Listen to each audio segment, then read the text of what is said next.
first off, thank you all for letting me come and speak with y'all today. I appreciate Mr. Melvin over here. I know when I spoke to him on the phone, we were supposed to be talking about the conference. He ended up preaching. I was like, go ahead, Pastor. But I also want to say thank you for my mom. Thank you to my mother. My mother is Miss Joseph. I've known her all my life. She's pretty cool so far. I give her 4.5 stars. I'm kidding. But I remember when she sent me the flyer for the conference. I was like, wow, okay. Women overcoming the weight of the world. Women overcoming the weight of the world. What does that look like? What does that sound like? What does that feel like? And so I was like, okay, I'm one of the people, when I read stuff, I don't know if y'all do this, but when I read stuff, I gotta break it down. When I read the Bible, I gotta break it down. Because, you know, the King James Version, I'd be like, that's foreign. So, but I had to break it down. I was like, overcoming. What is that? What does that mean? What does it mean to overcome something? And so I looked in the book of Google and I saw where overcoming simply meant to successfully get through something. Amen. To successfully get through something. That could be a situation, whatever it is, you know, for those of you who may be, you know, having trouble, like she said, on your job, at school, at work, in your marriage. For those of us who are single and we date, that's a struggle. Amen. Amen. You know, and for those of us who, you know, may have lost people throughout this time with COVID. But it's to successfully get over something. That's what it means to overcome. And I was like, all right, well, what is a weight? What is a weight?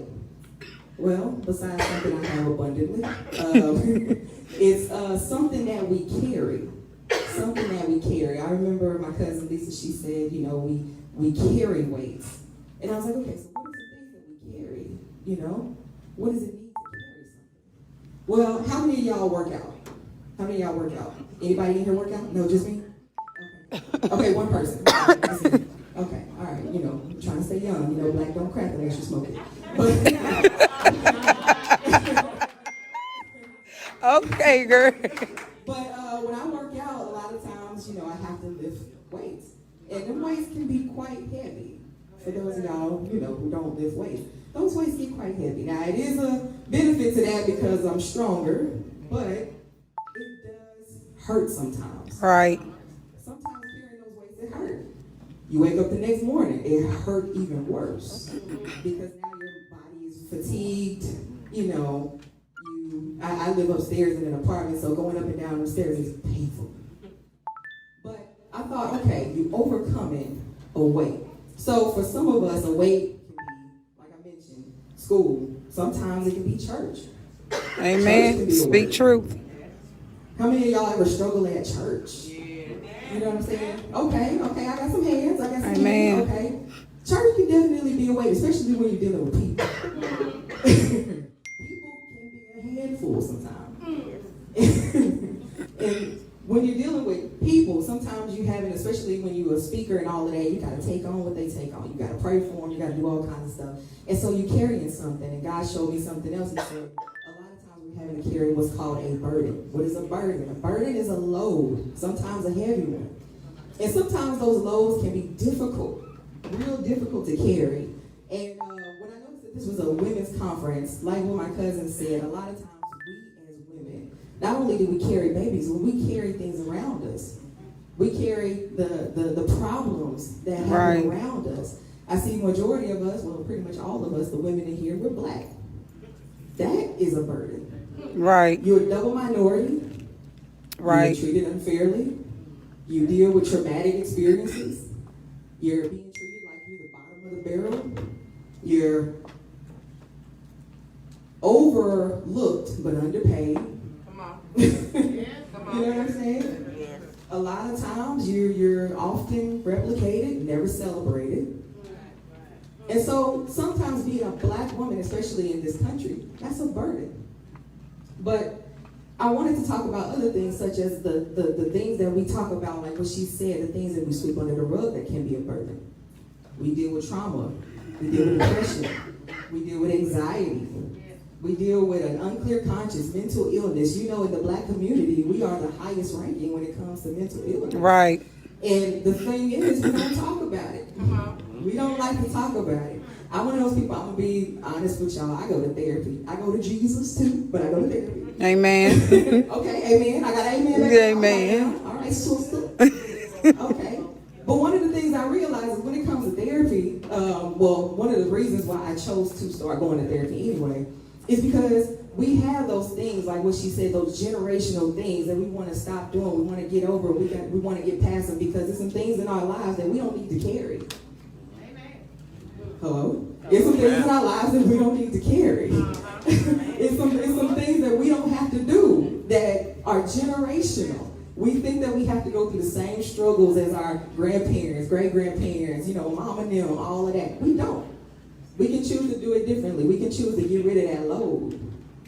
And so I decided to go to therapy because I made up in my mind that I want to be different from what I came from. Mm-hmm. And that was something that a lot of people noticed when I was a little kid. They were like, you different. Something wrong with you. Different. No, I just don't want to be like now one of y'all.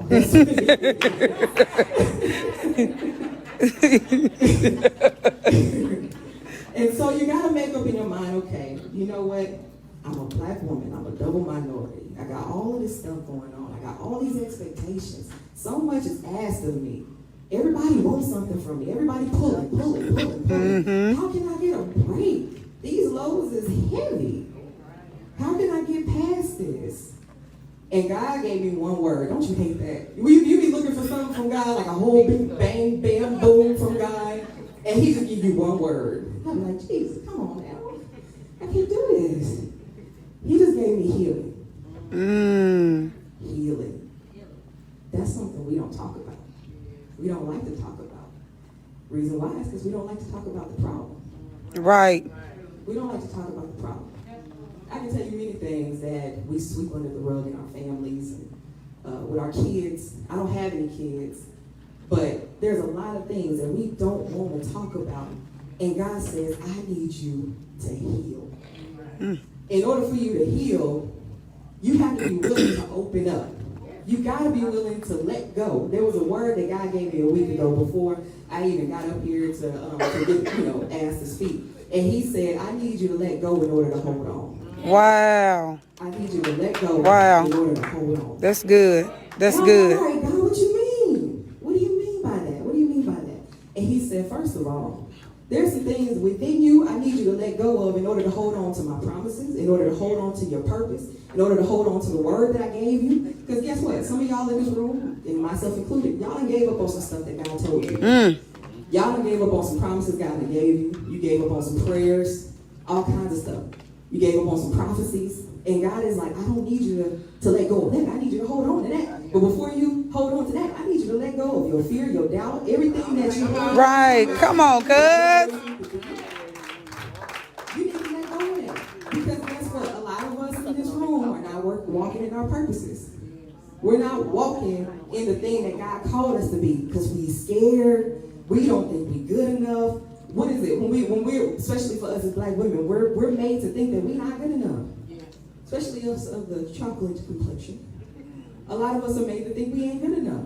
But God is like, I need you to let go of that. To free you of those things that you're holding on to. Sister said it perfectly. Cast your cares upon the Lord because He cares for you. 1 Peter 5:7. That's where that comes from. He's like, I need you to release that. Another thing that He gave me was, He said, I know it hurts to stand, but you got to stand in order to sit. Come on. You got to stand in order to sit. I said, what do you mean by that? And He said, first of all, I need you to stand on what I said. Right. I need you to stand on my word. I need you to stand on the thing that I gave you. I need you to stand on whatever it is that I put in your lap. Because, guess what? I'm just telling y'all, I might step on some toes. But a lot of times, we don't stand in what God told us. We don't stand in what God gave us. And then guess what? We end up sitting in His seat. Wow. We end up sitting in God's seat. And God is like, I need you. That's, get out of my seat. That's mine. He said, before you sit down, I need you to stand so that you can be seated in heavenly places. Right. You need to able to overcome whatever it is you're going through. That way you can be seated in these things, but we got to be able to stand first. We got to stand, and then once we stand, that's when God can see us. That's when he crowns us. That's when he gives us what we need. But first, what we have to do, before we can be seated, we need to heal. We need to heal as black people. As black people. I'm saying that because we're all black. We have to be able to heal from the things that we're going through. And that is how we overcome the weight of the world. We learn how to get rid of what's inside first. But first you have to be willing to point it out. You got to be more than willing to point out. This is a time to search yourself and say, what's on the inside of me that's keeping me from getting where God needs me? Wow. That's good. What's inside of me? I'll never forget the day my dad got saved. That was the most beautiful moment of my life. Amen. I will never forget Whoop, that. whoop, whoop. I'll never forget that. And there were some things that he's even said, and I was just like, Dad, you're rolling. Like, this is perfect. And watching them and seeing how him and my mom are now is just beautiful. Amen. But one of the things that he's done and one of the things that he's learned how to do is to let go. And now he's in a place where God can use him in a way that I've never experienced before. I'm 28 years old, and I'm able to see him do some of the things that I never thought he would do. But because, the reason why he did that is because he let go. Amen. And so I'm encouraging each and every one of y'all tonight. I'm encouraging y'all to let go tonight. Let go tonight. Whatever it is that you're holding on to that's not helping you, and I ain't just talking about like in your purpose, I'm talking about in normal, mundane stuff, at work, at home. Let go. Let go. It's time to let go. It's time to let go. Amen. All right? And before I leave from here, I just want to encourage Mr. Melvin back there. We wanted to give you a word of encouragement. This was something that the Lord laid on me, and I hope it resonates with you. But the Lord told me, he said, don't ever think that you're not doing enough. There are times where you may think that you're not doing enough. But he said, I want you to know that you're doing way more than you think. You're doing way more than you think, and he's proud of you. Amen. He's proud of you. Amen. So I'm going to leave y'all with that, but last words to you, to take some time and let go. God bless you. Amen. All right, Mom.